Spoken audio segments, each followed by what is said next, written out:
Muy buenos días amigos del Canal I. Mi nombre es Germán Ferrer y esto es Venezuela en la Red. Hoy, como es habitual, en el análisis de nuestro programa estaremos abordando un tema de interés nacional, el tema económico.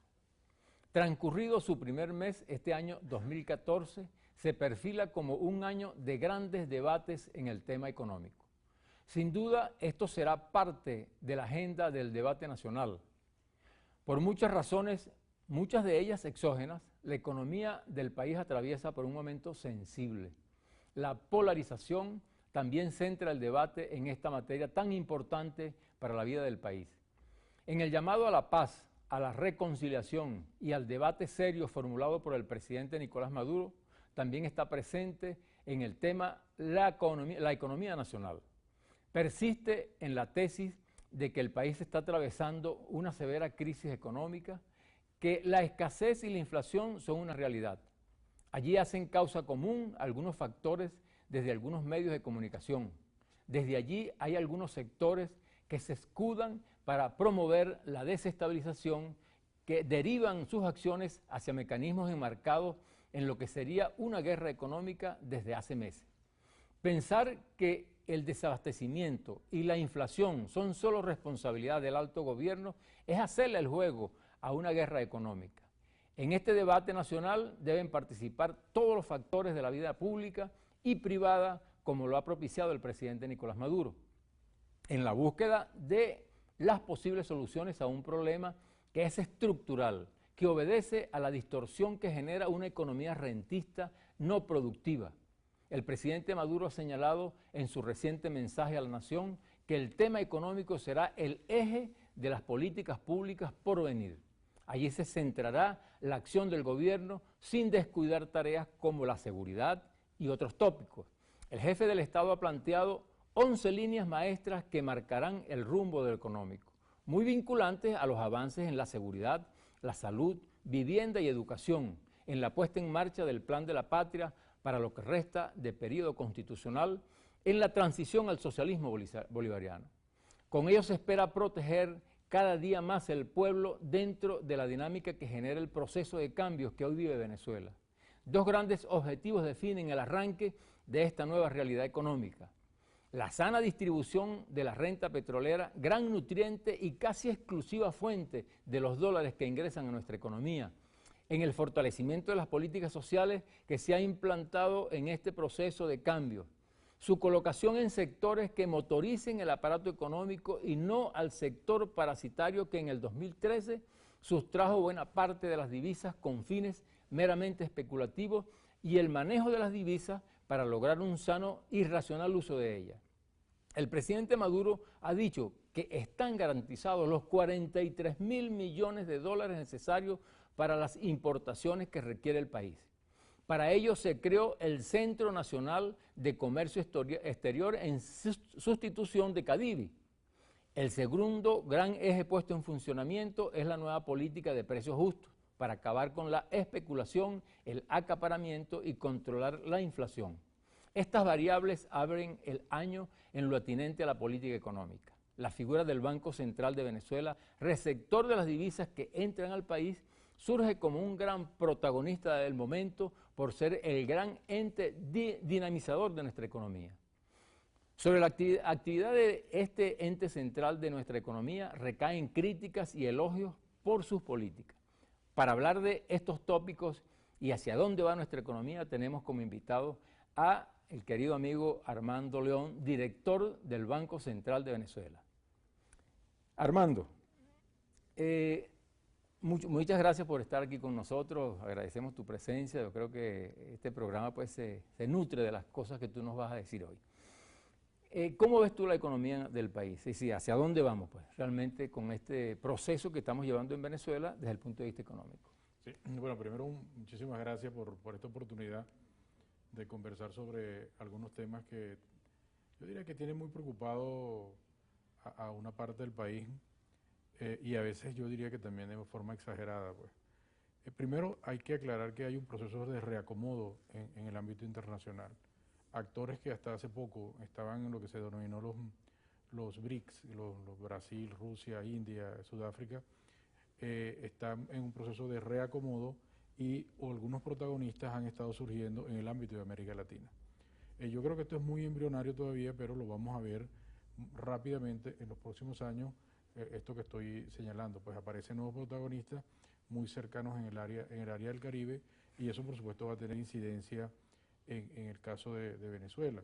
Y en nuestro caso hay un elemento muy particular en este ciclo de crecimiento y transformación económica, y es que venimos de un ciclo de la primera década de este nuevo siglo, que ya se está poniendo viejo, de este nuevo siglo, mediante el cual todo el mundo hablaba de crecimiento, desarrollo y además generaba inclusión social.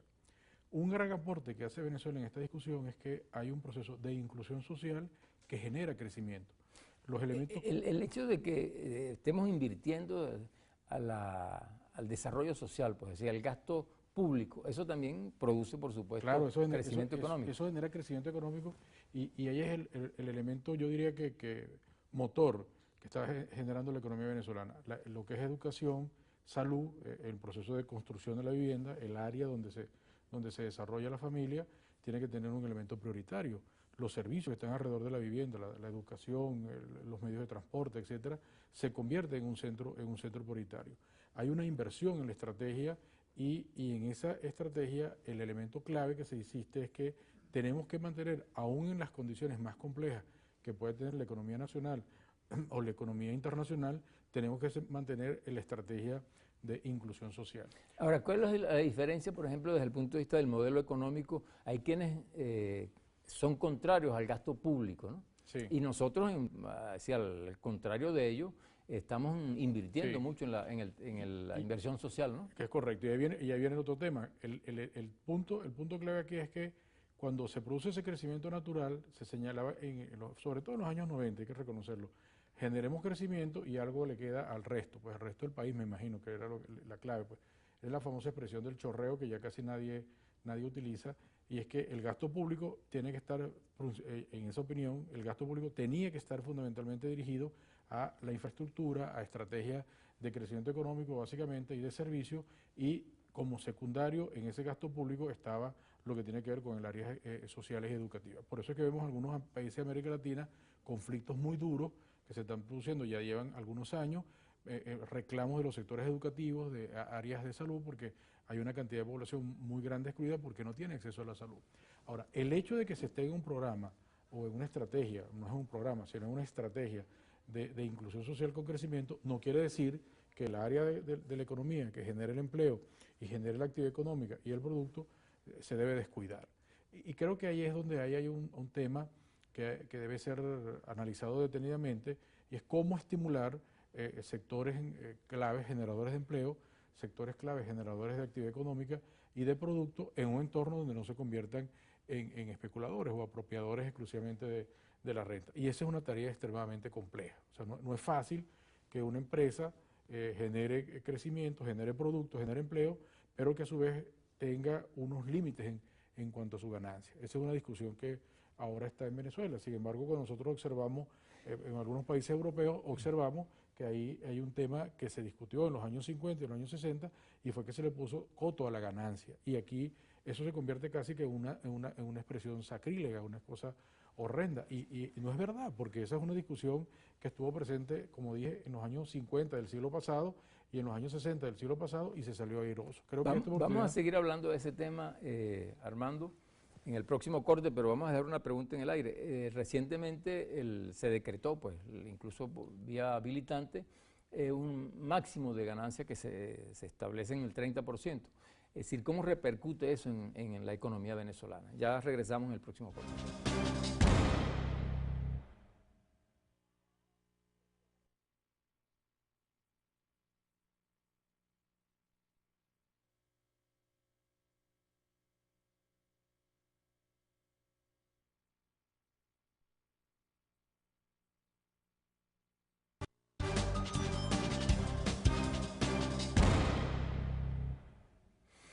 Regresamos a su programa Venezuela en la Red, hoy con el economista Armando León, paisano de Carora, por cierto. egresado de la ULA, doctor en moneda y temas financieros de la UCB, representante de Venezuela en organismos internacionales y catedrático por años, director del Banco Central. O sea que es una persona sumamente calificada para darnos respuestas concretas. Habíamos hablado, o habíamos dejado una pregunta en el aire sobre es decir, las medidas que se habían impuesto sobre la ganancia, ¿no?, máxima que se establece el 30%. Pero además de eso, Armando, es decir, ¿cómo está la economía venezolana? ¿Cuáles han sido sus variables, pues, importantes, ¿no?, macroeconómicas, que tú manejas de manera Bueno, en el tema de la ganancia, ahí hay que verlo con mucho cuidado, porque no todos los sectores tienen una misma estructura de ganancia. Eso es verdad, pues hay sectores cuya ganancia es más rápida y puede ser menor, y hay otros que el ciclo del negocio y el momento entre la producción y la venta es muy largo, y la ganancia no puede ser muy poca, porque si no, no resulta. Y hay que recordar que eso requiere algunas inversiones. Creo que eso es un trabajo bien interesante, porque, como dije, no es un tema exclusivamente de Venezuela. Quizás lo innovador es que está en una ley, y en otras oportunidades se utilizaron otros instrumentos legales en otros países. Pero la verdad que es un tema bien particular, porque ataca también a otro punto clave, que es cuando los precios suben más allá de lo normal, y aquí le hemos dado el nombre de especulación. ¿Sí? No es que cuando se corrige la especulación se corrige la inflación, evidentemente que eso no es así, pero los picos especulativos están asociados cuando aumenta la presión inflacionaria, es decir, aumenta la presión inflacionaria y aparecen sectores que quieren aprovecharse de esa circunstancia. Y yo creo que con esto lo que están tratando es de corregir, normalizar ese fenómeno. Eso quiere decir que hay que adelantar otras políticas que traten de frenar el tema inflacionario. O sea, ahora, que pudiéramos decir que política y economía van de la mano en este caso. Política y economía van juntas, siempre van juntas, pero yo creo que no puede asumirse exclusivamente un tema político alrededor de la economía, porque genera unos desequilibrios muy grandes. Claro. Tiene que estar muy equilibrado, y hay que entender que la economía tiene sus reglas y tiene sus leyes. Es evidentemente técnico, ¿no? Sí, es muy técnico, y por eso hay que ir con extremo cuidado. Y ahí observamos el tema del resultado económico de Venezuela.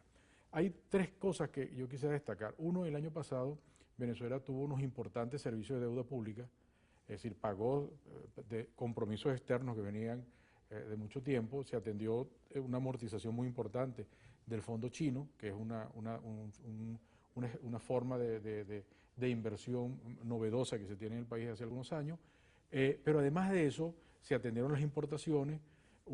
Yo creo que fue un exceso con el tema de los viajeros, pero también se pudo atender ese fenómeno, y en esa circunstancia la economía venezolana estuvo creciendo en alrededor del 1.6%. ¿Por cuántos trimestres? Ya nosotros tenemos 3 años, desde el 2011, cuando arrancó el periodo de crecimiento, 2011, 2012, 2013, con la economía ¿Ha habido un crecimiento sostenido durante todos estos años? Ha habido un crecimiento sostenido durante estos años, a pesar de que el año pasado ese crecimiento se hizo menos evidente y con menos fuerza que el año anterior. Y ahí quiero destacar un punto. Así como efectivamente ha estado de una forma muy dinámica respondiendo el sector público asociado a la inclusión social, es decir, a la educación, a la salud, a la vivienda, que yo rescato mucho cómo el tema de la vivienda ha sido atendido, más allá de algunas críticas que se han estado llevando adelante, perfeccionable, la estrategia, así como hay ese sector que es el que está asociado a la inclusión social y al desarrollo sostenido, ha estado creciendo. Hay otra parte del sector público que lo que ha estado mostrando son unos signos de ineficiencia bestiales. O sea, no hay manera de calificar. ¿En qué áreas puntuales, por ejemplo? Por ejemplo, el tema de la minería. La minería ha estado, así como otros sectores están creciendo, la minería pública se ha estado hundiendo en los últimos trimestres.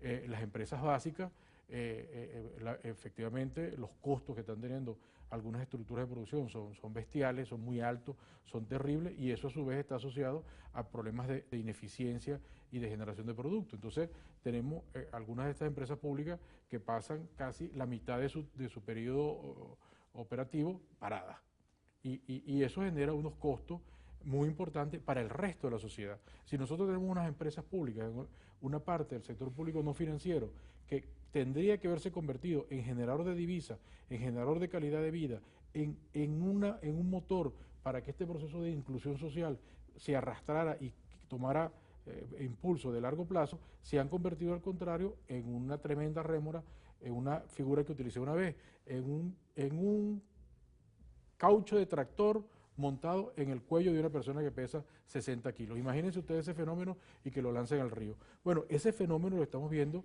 con alguna parte del sector público no financiero que tiene que ser atendido. O sea, Armando, interpreto lo que tú me dices, que los venezolanos estamos pagando la ineficiencia Claro, de las empresas. absolutamente. Aquí cuando se produce un problema de alguna de las empresas públicas no financieras, la decisión tiene que ser, ¿le doy más dinero a un preescolar o termino dándole más dinero a una empresa pública ineficiente que lo que está generando es costo? Esa empresa pública tiene que hacerse eficiente. El principio de esas empresas públicas es que tienen que ser más eficientes, más productivas y con generación de más valor agregado que la empresa privada. Ese es el principio básico que tienen que tener ellas, porque ellas a su vez están comprometidas a generar un radio de efectos sociales, de efectos de inclusión, de efectos educativos del área de salud y del entorno donde ellas están operando, que sea favorable a la población. Eso no se le puede exigir a una empresa privada porque nunca lo ha hecho y además son ineficientes al hacerlo, pero la empresa pública no. Y entonces el fenómeno que estamos teniendo es que se invirtió el proceso. Tenemos un sector público muy fuerte, muy dinámico, muy poderoso, que se está demostrando con una capacidad de inclusión social y de generación de nuevas formas de producción asociado al área social, y otro sector público que ha estado rezagado, que ha estado teniendo problemas de ineficiencia y que el año pasado y en el 2012 mostró más bien, en vez de mostrar crecimiento, mostró decrecimiento. Si nosotros hubiésemos tenido en el sector público manufacturero el mismo resultado que hubo en el sector privado, el crecimiento hubiese estado alrededor del 2% del sector manufacturero. Al contrario, la manufactura pública cayó. Entonces, esto es un tema que tiene que ser atendido, que tiene que ser resuelto, porque además parte de las materias primas y de los insumos que requiere el país para seguir operando y para superar problemas puntuales de escasez, no de desabastecimiento, sino de escasez en algunos de los 40 rubros que ya se han identificado que tienen problemas, gran parte de esas materias primas y de esos insumos son producidos por estas empresas. Y si estas empresas se convierten en empresas no productivas o no eficientes o generadoras de ¿Te costos, refieres a las empresas públicas? a las empresas públicas, porque las que cayeron de manera fuerte el año pasado fueron básicamente esas empresas públicas, porque igual cuando tenemos problemas en el sector privado y se muestra ineficiente hay que señalarlo y hay que corregirlo, como pasó con el tema de los precios, el uso inadecuado de las divisas, que en un determinado momento algunas de las empresas privadas comercializadoras prácticamente ajustaban todos los meses la inflación que tenían acumulada por un año, y por eso había que cortar ese mal, y así se hizo, se cortó, porque no puedes tener unas empresas que están vendiendo bienes y servicios a la población ajustándole todos los meses la inflación que corresponde a 12 meses. Eso es una locura, y eso se cortó, y eso se corrigió, y tiene que seguirse corrigiendo. Bueno, así como se actuó de esa manera diligente, rápida, efectiva y eficiente con ese cáncer que teníamos montado ahí, creo que también hay que hacer lo mismo con el sector público empresarial que está teniendo problemas, porque ese sector público empresarial que está teniendo problemas hay que atenderlo, hay que corregirlo, porque se va a convertir en un efecto de contracción económica y podemos correr el riesgo de que los avances que se logran en el sector social, en el área de educación, que creció fuertemente, y en salud, que mostró un crecimiento del Producto Interno Bruto en el 2013, casi cercano al 5%, podemos tener un fenómeno de que ese crecimiento tan bueno en ese sector se deje de percibir y se pierda si el otro sector no crece. Sí, vamos a seguir con esta conversación en el próximo corte, pero con una pregunta con relación a la inflación. Tuvimos una inflación altísima este año, ¿cómo la resolvemos? Ya regresamos.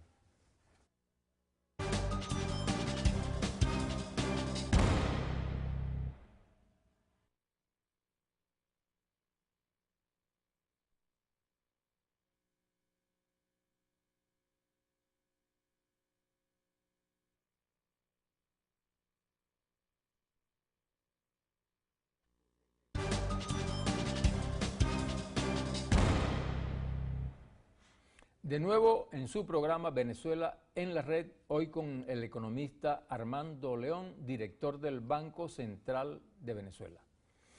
Habíamos dejado una inquietud en el aire, Armando, el corte anterior, con relación a la inflación. Tuvimos una inflación exageradamente alta con lo que ha sido la referencia de estos 14 años de proceso que hemos vivido en Venezuela. ¿A qué se debe esa situación? Sí, efectivamente, creo que eso fue un fenómeno que sale de la normalidad, pues no habíamos tenido en los anteriores 12 años una inflación tan fuerte. Además, la tendencia más bien era a disminuir. El año 2013 fue muy particular. El año 2013 tuvo combinado por primera vez en la historia un conjunto de procesos electorales al mismo tiempo, además un acontecimiento inédito en la vida nacional, y eso generó una serie de desajustes en materia de funcionamiento de todo el país, pues, y en especial de la economía.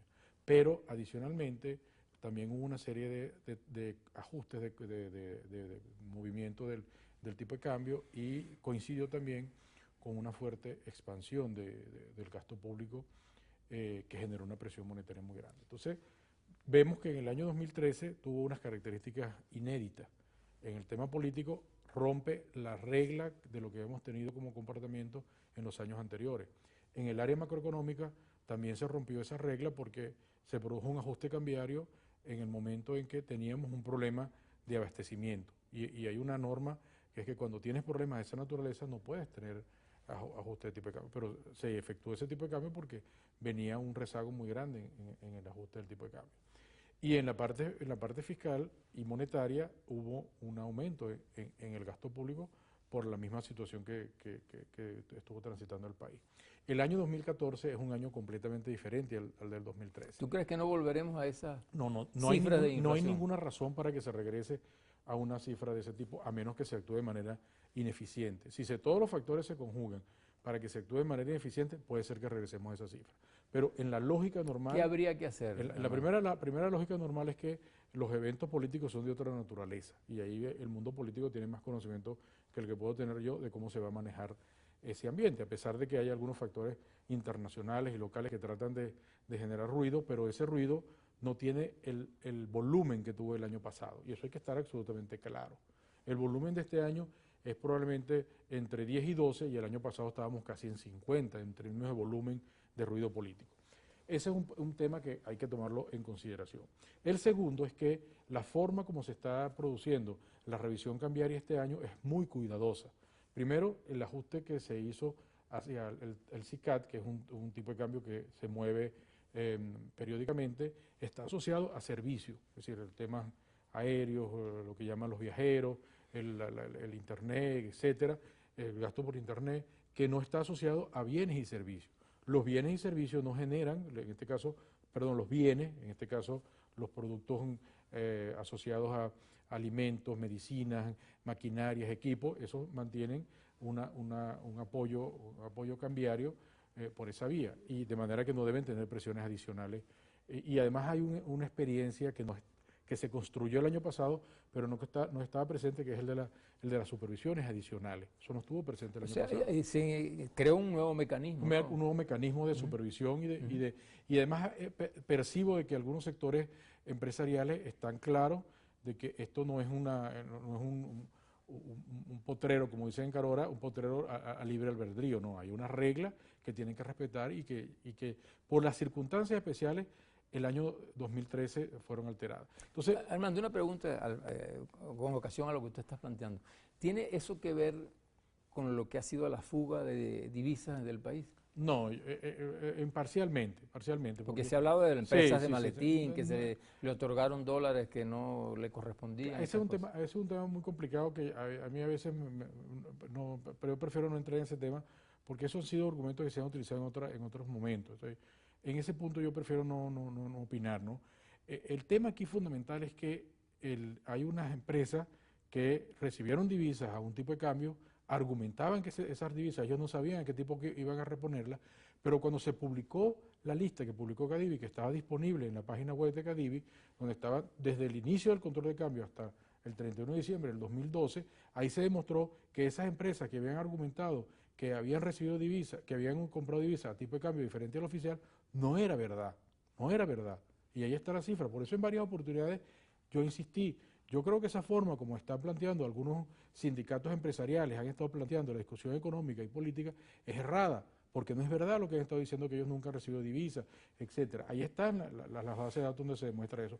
Tampoco era verdad el argumento que ellos utilizaban para decir que ellos no sabían a qué tipo de cambio iban a reponer sus inventarios. Resulta que eso lo vienen diciendo desde el 2007, y ya estamos en el 2014, hace 7 años. La mayoría de los niños que están ahorita en la escuela, en primer grado, no habían nacido cuando esas empresas empezaron a argumentar eso. Y es mentira todo lo que ellos estuvieron diciendo. Entonces ya o sea que sí se les otorgó las divisas les otorgó las divisas que correspondían y reponían en el inventario al tipo de cambio oficial y facturaban a un tipo de cambio libre. Por eso es que tiene que haber un mecanismo de supervisión muy duro que evite, ese mecanismo. Pasaba en el sector electrodoméstico, en el de calzado, en el de vestido, etcétera, y eso hay que erradicarlo. O sea que eso justifica eliminar Cadivi. No justifica eliminar Cadivi, pero lo que sí indica es que Cadivi ya tenía algunos mecanismos que habían colapsado. Como esos mecanismos habían colapsado, hay que mejorar el mecanismo de asignación de divisas. Lo lógico es que no hubiese sistema de administración de divisas ni control de cambio, pero bueno, existe el control de cambio, el sistema de administración de divisas y hay que tratar de llevarla lo más eficientemente posible. Entonces, ese es un tema que está asociado a la parte cambiaria que genera impacto en el tema de los precios y ese no va a estar presente en este año, o mejor, no es que no va a estar presente, va a tener menos incidencia que el año pasado. Después viene el otro que está asociado al problema del desabastecimiento. En la medida que se van resolviendo los temas de producción, en la medida que la economía va reponiendo sus inventarios, la presión por la vía de desabastecimiento debe ser menor. Y aquí hay que tener extremo cuidado, porque el problema que tenemos es que cuando falta un producto en el anaquel, el hecho de que alguien empiece a decir que falta otro producto genera una expectativa y se produce lo que se denominan cadenas de desabastecimiento. Y esas son inducidas, esas no son reales, esas son sencillamente inducidas. Como las corridas que hay en los bancos. Como las corridas de los bancos, es exactamente lo mismo, porque son corridas especulativas. No hay diferencia entre una corrida bancaria y una corrida de productos. Son exactamente lo mismo porque las dos están asociadas a comportamientos especulativos. ¿Qué le recomiendas tú a nuestra población? Pues, bueno, la primera es que si efectivamente hay conciencia, y hay en los diferentes niveles del sector público y del sector privado hay conciencia de ese tema, lo lógico es que existe ya en estos momentos, como de hecho existe, una estrategia de abastecimiento de producción permanente. De manera que esa angustia que uno observa en algunos sectores de la población de que tienen que comprar hasta el último momento y que en algunos casos, algunas viviendas, el nivel de abastecimiento y el nivel de almacenaje es superior al que utilizan para vivir, eso no tiene ningún sentido. Eso no tiene ningún sentido. ¿Por qué razón? Porque las empresas van a seguir en su proceso de producción, van a seguir en el proceso de abastecimiento y ¿qué van a hacer ellos con esos productos? Entonces, el primero es que hay que empezar a entender que lentamente se está restableciendo y se va a restablecer el nivel de abastecimiento. Y el tercer elemento que no va a estar presente, por lo menos en esta primera fase, se ha estado observando un tema de mayor ordenamiento, es el del gasto público. El gasto público, por circunstancias especiales, el año pasado generó presiones a gasto público el 2012, se trasladó al 2013, etc. Este año eso no va a suceder. Y no existe para este año. Bueno, no va a existir, hay una va a existir en menos proporción. Bien importante, que es que la mayoría de los productos que consumimos aquí en Venezuela son importados y eso requiere un ingreso de dólares sumamente importante. ¿Estamos en capacidad de resolver eso? Ya volvemos a nuestro próximo corte con el economista Armando León.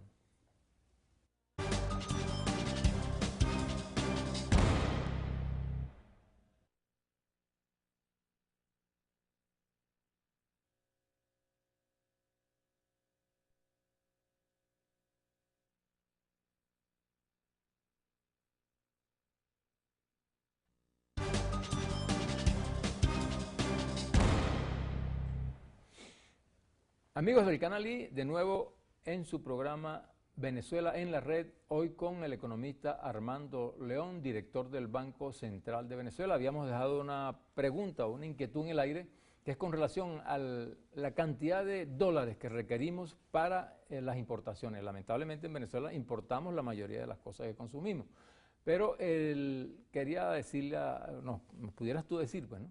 ¿Qué cantidad de dólares nosotros necesitamos y si se ha presupuestado esa cantidad para este año? Sí, fíjate, cuando uno revisa algunas de las estadísticas, por ejemplo, cuando uno observa las estadísticas de años anteriores o cómo se ha comportado la cantidad de divisas, se observa que la cantidad de divisas no es una cantidad fija, dependiendo del nivel de crecimiento. En el año, por ejemplo, en el año 2011, donde tuvimos un crecimiento de alrededor del 4,2%, estuvimos cerca de los 50.000 millones de dólares en importaciones, pero eso tiene importaciones que no son necesarias. Entonces, el funcionamiento de la economía venezolana, con su capacidad de producción, el restablecimiento de algunos sectores que en estos momentos, como señala el caso de las empresas públicas, no están produciendo adecuadamente y algunas empresas privadas tampoco, y eso obliga a que se produzcan importaciones. Cuando eso comience, o mejor, se normalice, el nivel de importaciones está entre los 35 y los 43 mil millones, o los 43 o 44 mil millones de dólares, que, no tienen que ser, que además no tienen que ser gastados de manera inmediata, porque eso es otro error que a veces cuando uno observa algunos análisis de algunos técnicos en los medios de comunicación se queda absolutamente sorprendido. Eso no es que tienen que gastarse todos los meses esas cantidades ni todos los días. Eso depende del momento que esté la economía, de mayores o menores importaciones. Hay ciclos mediante los cuales se requiere más actividad de importación, etcétera.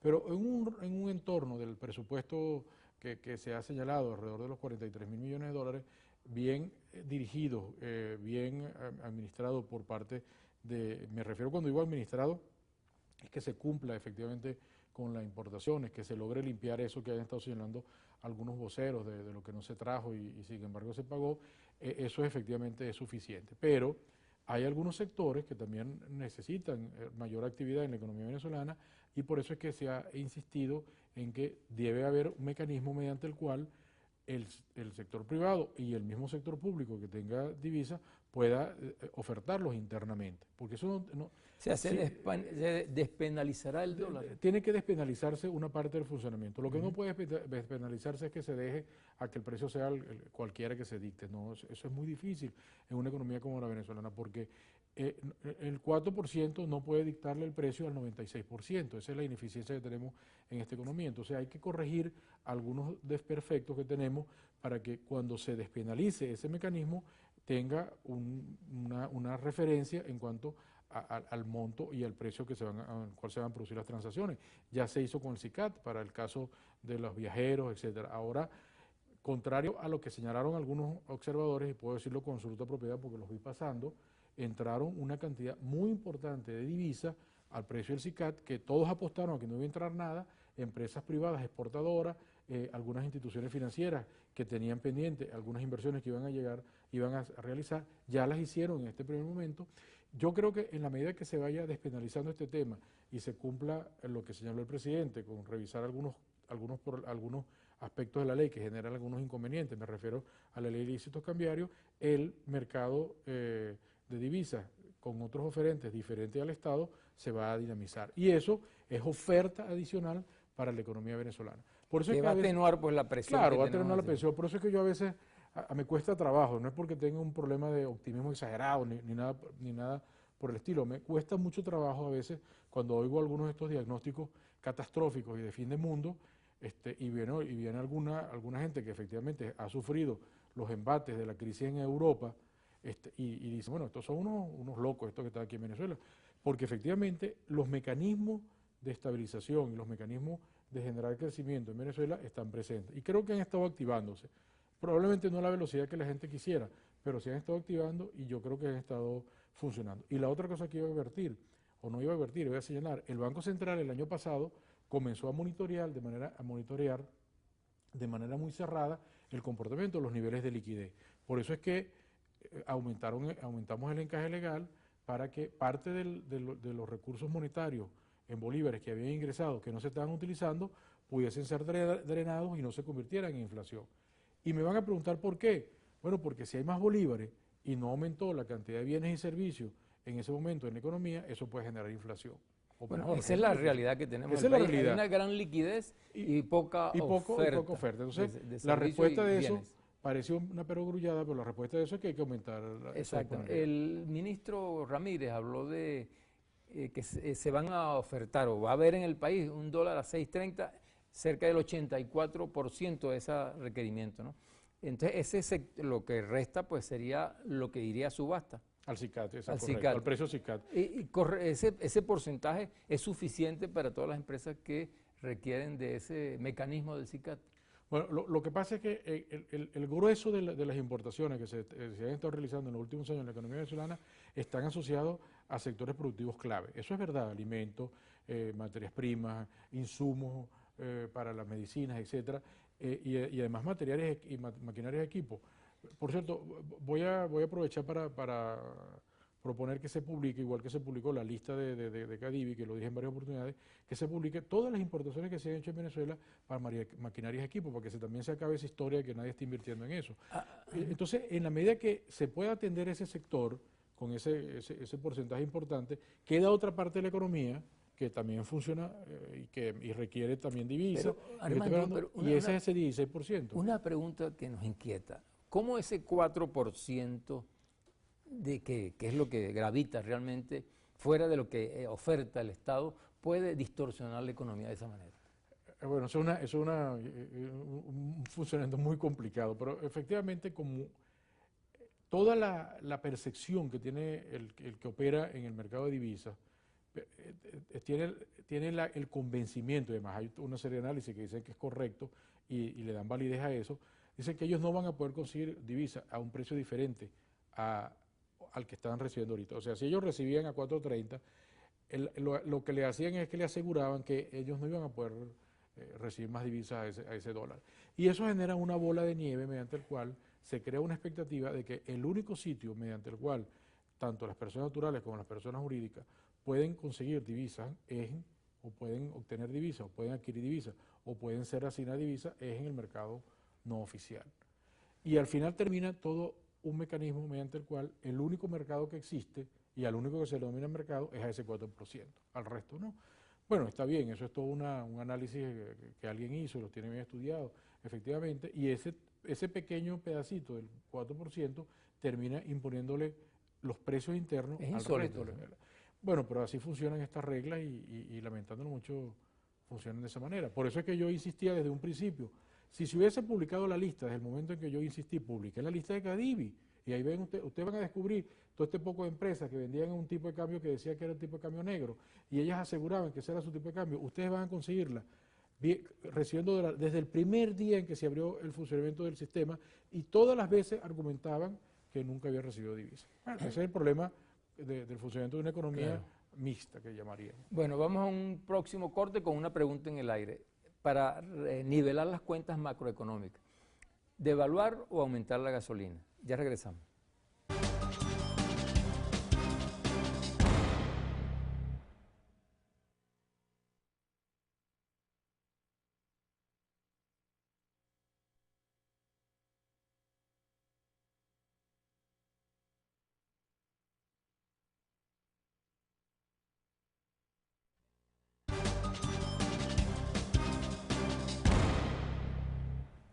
De nuevo con ustedes en su programa Venezuela en la Red, hoy con el economista Armando León, director del Banco Central de Venezuela. Habíamos dejado una pregunta en el aire, Armando, con ocasión a lo que es el precio de la gasolina. Sí. El precio de la gasolina que muchos plantean que es mejor o es una fórmula que favorece mucho más aumentar el precio de la gasolina que devaluar. ¿Cuál es tu opinión con relación a eso? Claro, el tema de la gasolina es que ni siquiera existen monedas para saber cuál es el precio de la gasolina. No hay no existe una referencia monetaria interna para el precio de la gasolina. Es que estamos regalando.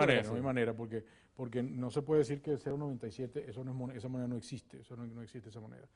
Y efectivamente la industria petrolera tiene que terminar pagándole a quien distribuye la gasolina para que esta pueda ser vendida. Ya llegamos a un fenómeno inédito que yo creo que tiene que ser revisado. Pues ahora, el problema es el momento y en cuánto, porque tampoco puede esperarse, después que tenemos toda la cantidad de años que se tienen sin mover la gasolina, de pronto llevarla a un precio exorbitante. Eso tampoco tiene ningún sentido. Entonces hay que buscar un tema de equilibrio. Pero nada más le voy a dejar un dato que a mí, por lo menos en lo personal, no tiene nada que ver con temas institucionales, me causa extrema preocupación.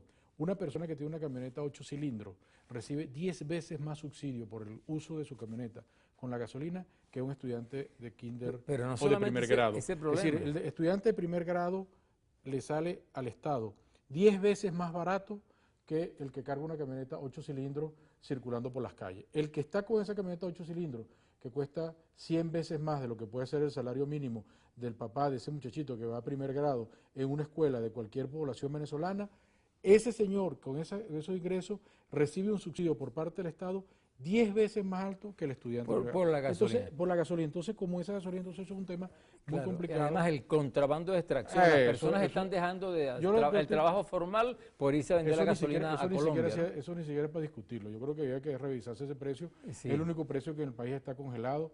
Sí. El café ya cuesta 20 bolívares y la gasolina cuesta, y el café es un bien no renovable y la gasolina no. Sí, sí. Pero bueno, el problema es cuánto debería ser el mecanismo. Bueno, y el para los momento para técnicos hacerlo. esta Sí, para propuesta. los técnicos hay que Ahora, revisarlo. Armando, ¿cómo estamos nosotros a nivel de reservas en el Banco Central? Reservas internacionales que nos permitan tener el respaldo, porque requerimos Sí. para estos próximos, este año por lo menos. Sí, bueno, no, efectivamente hay dos cosas. Uno es las reservas internacionales, y aprovecho para aclarar eso, por también la tendencia que hay aquí de inventar cosas.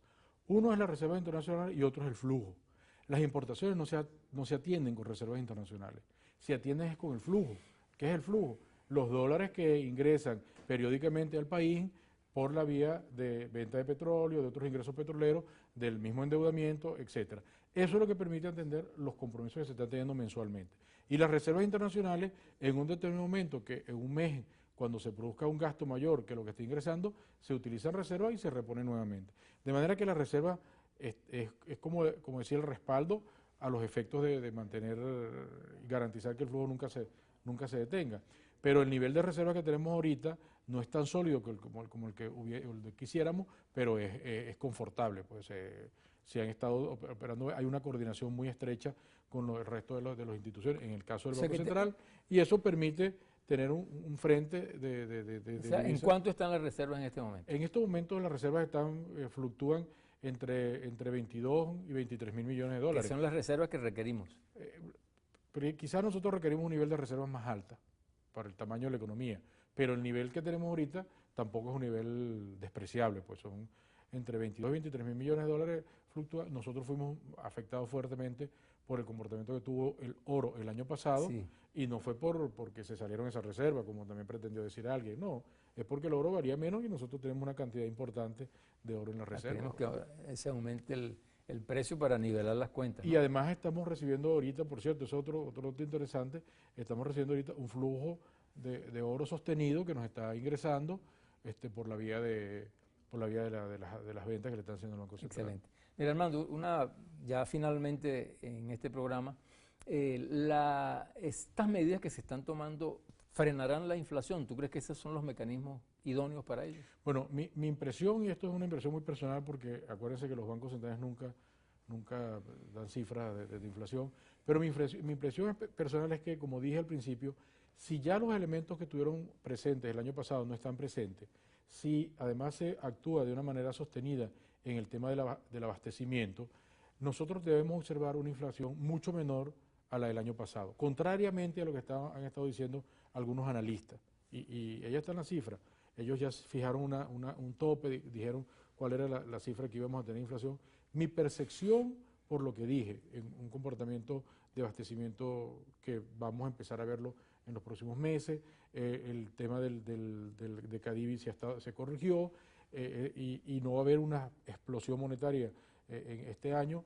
En esas condiciones vamos a tener una inflación menor este año que la que observamos el año pasado. Y no me atrevo a decir mucho menor, pero estoy casi tentado. Pero uno pero estuvimos en el 56%. Por eso, y va a ser mucho menor. Y ya ustedes pueden haber leído, todos los que me están oyendo, pueden haber leído a todos los analistas con sus predicciones. Incluso llegó uno que dijo que iba a ser el doble, etcétera, y ahí están escritos. Y así como ellos dijeron eso, yo digo lo mismo.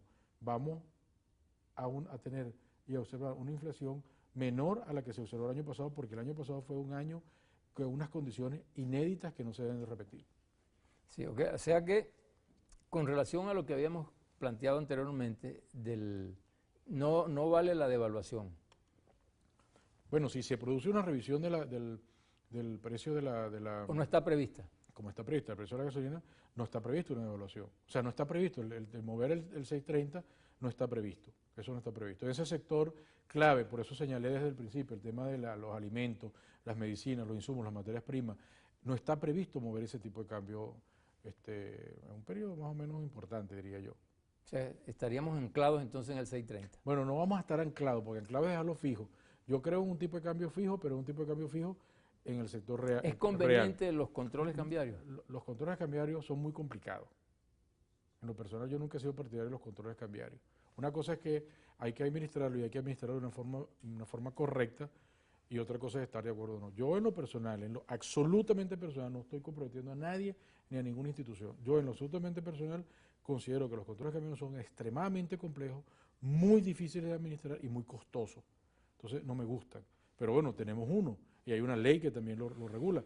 Entonces la obligación de cualquier ciudadano es tratar de que esto funcione lo mejor posible. Gracias a Armando León, director del Banco Central de Venezuela, por haber estado en Venezuela en la red.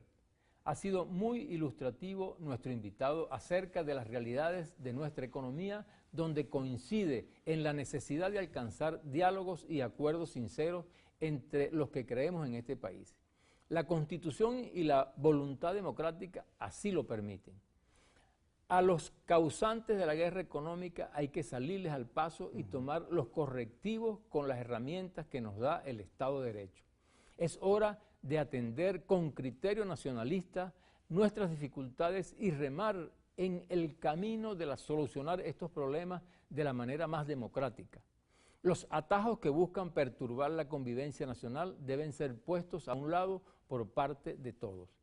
Gracias a nuestro invitado y los espero el próximo domingo. Pasen feliz domingo.